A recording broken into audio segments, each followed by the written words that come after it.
What is up, guys? DZ Fear, and today I have 3 ranked duels on Duel Links. This is probably the most requested thing I've had on all of 3 of the Duel Links videos I've done, and it's kind of difficult to do because 2/3 of the screen are black, and I'm not really good with overlays, so maybe I'll try to work on that later. But I did want to show some ranked gameplay. This is actually from the season reset. I haven't really been playing ranked that much. I've been really just trying to grind to get the better cards in the game. But yeah, I thought I would play as many games in a row as I could in the spare moment I had. This is actually sped up just a bit, so the game doesn't go quite this fast when you're actually playing it, if you wanted to know that. But yeah, dinosaurs are really good in this game. When I made the top 10 video, I probably made some mistakes by saying that water was possibly better. And I mean, water can compete with dinosaurs if they open Stray Lamb or whatever that card is, the thing that summons 2 tokens. That kind of slows the game down in their favor. But in general, I think dinosaurs are better because they're more consistent. That's sort of, I don't want to say player preference, but I don't know. It's hard to say because in a perfect world, I'd be comparing these meta decks with both players having equal access to all the cards. But in a game like this, it's actually just not true. It's very rare that you'll get someone that has a completed deck in this game, dinosaurs or water, because you just have to buy so many packs and you have to grind so many character duels. And dinosaurs are definitely a lot harder to complete fully because all the water stuff you can pretty much get out of the water pack, where the dinosaurs, the 1600 attack normal monsters, you have to actually dual Rex Raptor like over and over and over and over again to get those. But yeah, some things I wanted to address were that I just hit 7,000 subscribers. There's like a lull on my channel for, I don't know, 2 months when I was only posting like 1 video a week, if that. Obviously, during that time, I didn't really gain a lot of subs. They were just, I don't want to say legacy viewers, but pretty much legacy viewers, people that have been subscribing to me for a while, that are just coming to my channel for the sake of watching me. But this past month, I've had a crazy amount of growth. And I owe a lot of that to Jonathan Moore. He has helped me out so much this past month. He even made, if you go on the channel right now, you can actually see I have a new banner, and it looks really, really crisp. My old one needed updating for sure. It just had volcanics and spirits on it. That was actually created before I was known for like Brilliant Fusion and Omega and zombies and stuff like that. So really needed updating. I'm super grateful that John has done everything he has for me as well as make that banner, just because he's a nice guy. I guess I kind of want to address what actually the play I just did there. I know I'm not really talking about the gameplay, but I passed first turn because I want to get more value off of 4-star Ladybug than 1 monster. That's not very good, and a Bazoo first turn would have been killed immediately with like by anything. So that's why I just passed, and I think it was the right play for sure. And then here, I set the 4-star Ladybug just in case my opponent has a reinforcements face down or a mirror wall, which, yeah, I mean, I think it was a better play. Even though he doesn't summon another 4 monster, the Ladybug definitely gets value. But anyway, one thing I did want to mention is that I guess I don't want to say I made 2 mistakes on the top 10 list, but I keep getting the same 2 cards asked why they weren't on the list, and that's Mirror Wall and what was the other one? Oh, Sphere Karibo. Sphere Karibo, not so much, but it is worth noting that Sphere Karibo is like the only hand trap in the game, and it was like number 11 on my list, number 11 or 12, but obviously you have to narrow down to something.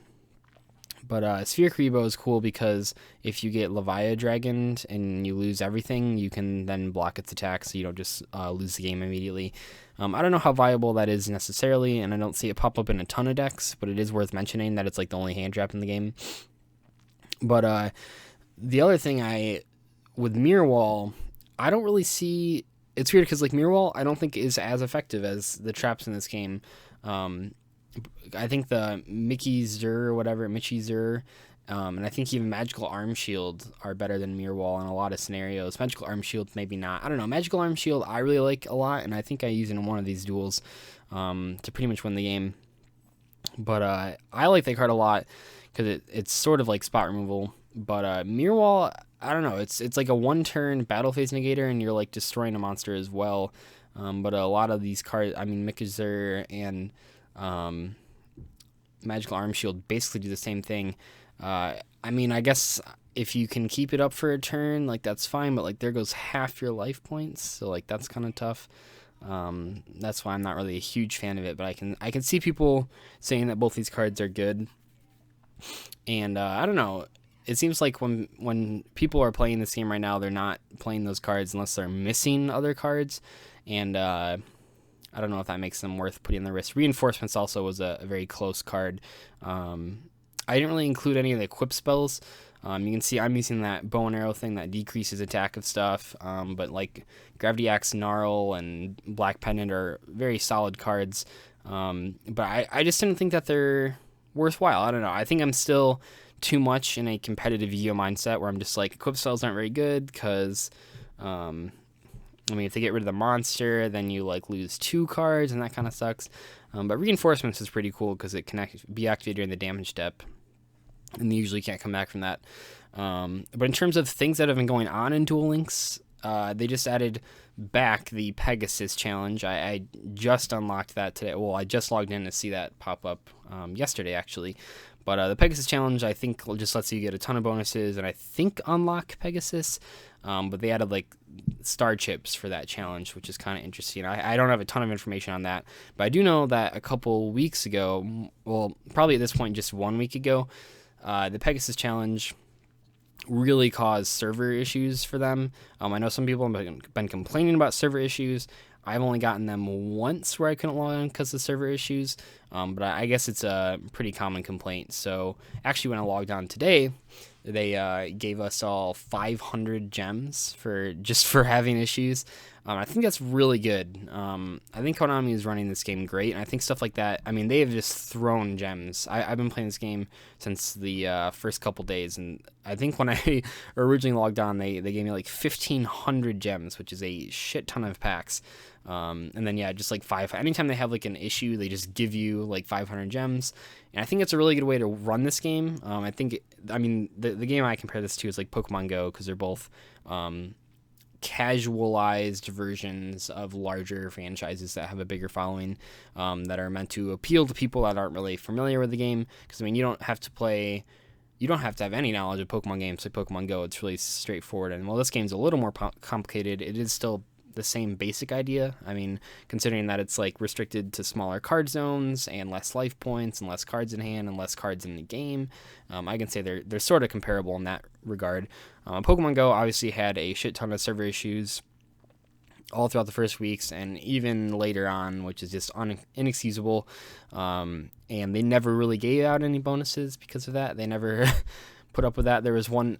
Pokemon Go has a streak system for catching Pokemon where you get more bonuses the more times in a row that you catch Pokemon. And there was one day recently, I think right around Christmas break for me, where there was just a whole day that the game just didn't work. So everybody lost their streaks, and they just said, well, it happens. And then everyone lost their bonuses, which was really annoying.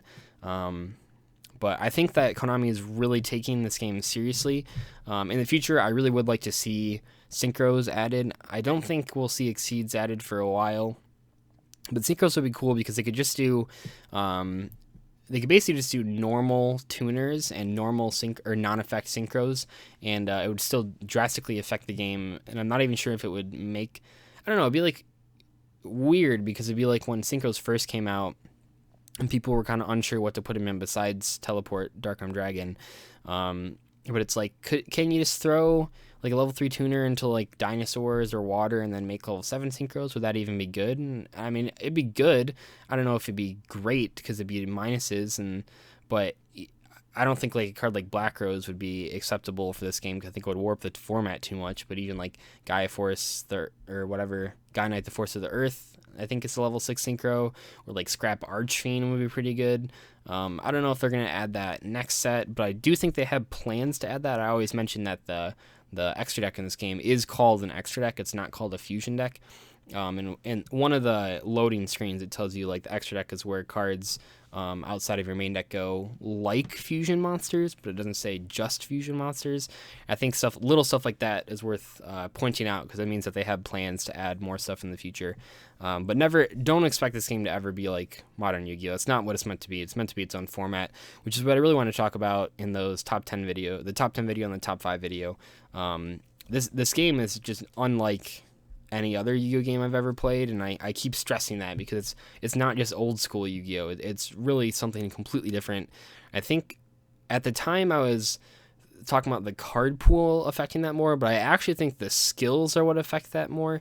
If you play like 2002 Yu-Gi-Oh, which I have on a Game Boy game, what ends up happening is the field spells are just worthless, because you could draw multiples, you could never see them, and then have a deck full of weak monsters. But by making a skill where field spells start on the field, it actually totally warps the format, because then a whole bunch of monsters that wouldn't have been playable become playable. I think that's really interesting. But yeah, those were the 3 duels. Hopefully you guys enjoyed this video. I'll really try to get an overlay next time, but I think at least this is a higher quality one than the last duel video I did, because I recorded it from my phone, not from a live stream. But yeah, I will see you guys later. Bye.